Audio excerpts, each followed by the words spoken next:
conseille vraiment d'aller voir un maximum de jeunes pour tenter de combattre l'austérité et de prendre en main leur avenir. Voilà, c'est un peu ça notre démarche, d'être des porteurs d'espoir dans un contexte difficile.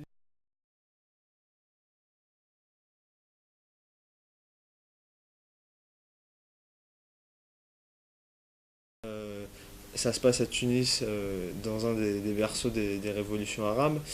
Il y a des processus révolutionnaires en cours, ils sont évidemment pas finis. Il y a plein de contradictions. L'important, c'était pour nous d'aller voir concrètement sur le terrain, ce qu'on n'avait pas pu faire jusqu'à présent. Donc forcément, on a pu mesurer un peu la température, ce bouillonnement politique, social, où finalement les citoyens, ils s'approprient la chose publique, ils s'approprient leur destin. Donc ça, on a su le retranscrire et c'est ce qu'on fera un peu partout en France dès qu'on pourra pour montrer que il y a possibilité de créer un autre monde finalement. Forcément, il y a du débat. Ça peut aussi se faire malheureusement par la violence, mais ça c'est aussi dû à deux facteurs. D'une part, l'héritage de la dictature.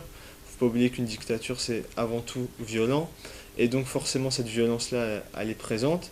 Et puis il y a la violence de la crise, la violence de l'austérité, parce que les Tunisiens, comme tous les peuples qui mènent des mobilisations en ce moment, ils ont aussi manifesté pour leur dignité, pour leurs droits. Les héritiers de la dictature sont toujours présents et tiennent toujours les leviers de l'économie. Et donc ça, par contre, le peuple, c'est ce qu'on a pu en tirer, veut pas s'en laisser compter.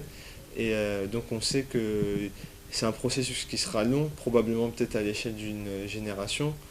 En tout cas, nous, on reste optimistes. Là, on ne peut pas fermer les yeux sur ce que font les autorités israéliennes, c'est-à-dire la colonisation, l'oppression d'un peuple quotidienne depuis près de 50 ans, et y compris parce que Michel Platini, le président de l'UEFA, avait déclaré il y a 3 ans, quand il avait été élu, que s'il ne respectait pas les droits fondamentaux des Palestiniens, et notamment des sportifs palestiniens, Israël pourrait donc être sanctionné. Or, malheureusement, là, on a envoyé le message complètement inverse au Proche-Orient. Et donc, on a décidé d'organiser, selon les situations locales, ou co-organiser des tournois de foot. Et surtout, c'est de montrer qu'à travers finalement une activité aussi banale que le sport, le foot, les Palestiniens n'y ont pas droit. Donc nous, on veut sensibiliser, montrer dans tout le territoire qu'il y a une solidarité vis-à-vis de ça et qu'on veut vraiment que nos représentants, nos officiels ne se rendent pas à cet euro. L'Europe, elle a un vrai pouvoir, c'est qu'elle est le premier partenaire économique d'Israël. Donc si demain elle décide de rompre ses relations, on affaiblit les autorités israéliennes qui mènent une politique d'apartheid et on permet aux Palestiniens de se faire entendre. Pour le moment, on n'a pas eu de signe d'infléchissement sur la politique d'immigration. Et vous faites bien de souligner que cette politique d'immigration, elle est liée au travail. Et ça, je pense que dans la période, on a besoin aussi de le montrer, parce que la droite et l'extrême droite ont un discours qui vise à montrer que finalement les étrangers sont des assistés, etc. Avant tout, ce sont des travailleurs.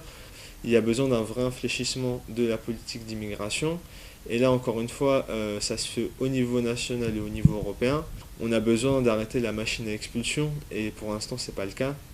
Et qu'au contraire, il faut arriver finalement à une situation où si on veut vraiment en finir avec l'immigration illégale, faut déjà arrêter de criminaliser les immigrés. Et puis il faut aussi mener des vrais partenariats avec les pays d'où partent ces travailleurs, parce que c'est bien la misère qui est à l'origine de ça, et c'est pas une quelconque volonté de profiter d'un système social.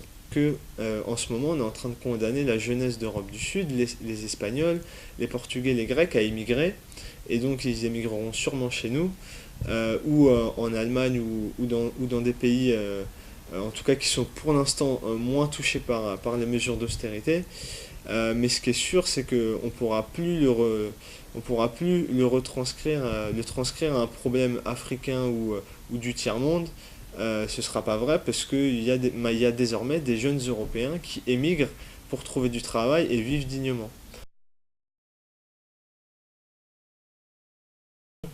Depuis 30 ans, notamment sur le droit de vote des étrangers, on a trop attendu que ça se fasse par une simple voie législative. Je pense que l'heure elle est à la vraie mobilisation. On espère que ça arrivera au plus vite. Par contre, c'est sûr qu'on a donné un mauvais signal en ne l'appliquant pas avant les élections municipales. Mais je rappelle que les citoyens européens peuvent voter aux élections locales. Donc pourquoi pas des citoyens issus du Maghreb, de Russie ou d'Amérique latine, ou voire même un citoyen des États-Unis. Et puis, pourquoi ils n'auraient pas le droit de donner leur avis sur finalement tous les sujets de société, le travail, la protection sociale, la santé, la sécurité, voilà, tous ces sujets-là, ils y ont droit, ils vivent dans les mêmes endroits que nous. Je pense qu'il faut vraiment derrière aussi agir sur la question de la police et de la justice dans ce pays, parce que ce sont des institutions qui reproduisent des discriminations. On ne peut pas dire que c'est un problème individuel d'un policier qui est arrivé dans un quartier et finalement qui s'est mis à contrôler parce qu'il serait raciste. Ce sont les institutions qui sont discriminantes, donc il faut agir pour faire changer ces institutions. Donc cette première mesure elle va dans le bon sens, mais il faut agir sur la formation des policiers et des juges pour en finir avec cette stigmatisation et aussi finalement combattre ce racisme ambiant dans le pays.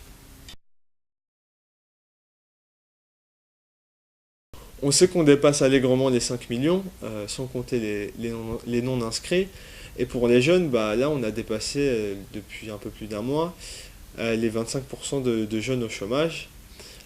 Donc ça fait plus de 780 000 jeunes au chômage. Nous ce qu'on propose, c'est d'une part, finalement, agir sur les rémunérations. Il y a besoin de donner des vrais salaires dans ce pays. Et notamment, la première mesure générale, c'est le SMIC à 1 700 euros. Mais surtout, nous, ce qu'on demande, c'est que, on a parlé des stagiaires tout à l'heure, les apprentis, les jeunes en alternance, ils puissent bénéficier aussi d'une vraie rémunération, d'un vrai statut. Le 16 mai dernier, avec nos parlementaires, on a manifesté devant l'Assemblée nationale et des syndicalistes pour réclamer une loi d'interdiction des licenciements boursiers. Il faut savoir qu'en France, il y a un certain nombre d'entreprises qui sont rentables, qui font des chiffres d'affaires importants, Total, Renault, et qui finalement décident de supprimer des emplois parce que ce sera moins cher en Europe de l'Est, en Europe du Sud, voire carrément en dehors de l'Europe. Et cette mesure, elle demande une chose, elle demande à ce que les salariés puissent se faire entendre dans l'entreprise. Et ça veut dire que finalement, ils aient un droit de veto sur un projet d'entreprise, c'est-à-dire que si la direction veut fermer, les salariés puissent apposer un contre-projet de survie du site. Demain, on prend le cas de PSA, etc. Demain, si ces entreprises ferment, c'est toute une région qui meurt aussi, et c'est toute une jeunesse derrière qui n'a plus de perspective d'avenir. Il y a plus de 3 millions de travailleurs pauvres en Allemagne, qu'il y a des jobs à 1 euro, comme on dit, qu'il y a des salariés qui touchent moins de 400 euros. Donc voilà, c'est ce modèle-là qu'on veut faire. Et nous, c'est ce qu'on refuse. Et en tout cas, on n'a pu que déplorer que François Hollande ait ratifié avec sa majorité le traité européen en septembre dernier. Le ministre du Travail, Michel Sapin, travaille avec d'autres ministres du Travail européens à ce que je disais tout à l'heure, à faire en sorte qu'on ait finalement un droit du travail spécifique aux jeunes, ce qui est en train d'être négocié en ce moment, où les jeunes, en fait, ils auraient un salaire autour de 400 euros. Donc voilà, il y a des vraies mesures qui sont prises, qui sont très graves, qui vont à l'encontre finalement des populations européennes, mais pas que. Mais en même temps, ça a finalement libéré encore plus, paradoxalement, une parole homophobe dans ce pays, et où on a entendu des choses très graves. Cette affaire-là, ça a été une occasion de se rapprocher de l'extrême droite, et ça annonce probablement des rapprochements encore plus forts dans les années à venir. Il y a une vraie libération de la parole raciste, homophobe et sexiste dans ce pays, et pas que de la parole, puisque finalement ces groupes-là joignent les paroles aux actes, et ça annonce un climat nauséabond, et qu'on demande très vite à ce que la droite clarifie ses positions là-dessus.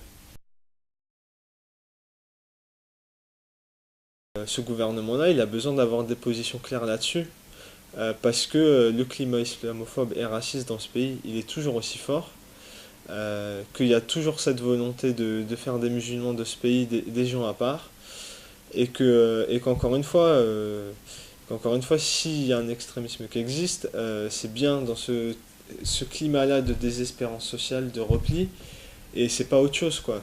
Et donc, si vraiment on veut combattre ça, il faut vraiment s'attaquer aux problèmes fondamentaux de cette société, qui sont les inégalités, et arrêter de focaliser à partir d'un individu pour faire des généralisations et justifier des propos racistes.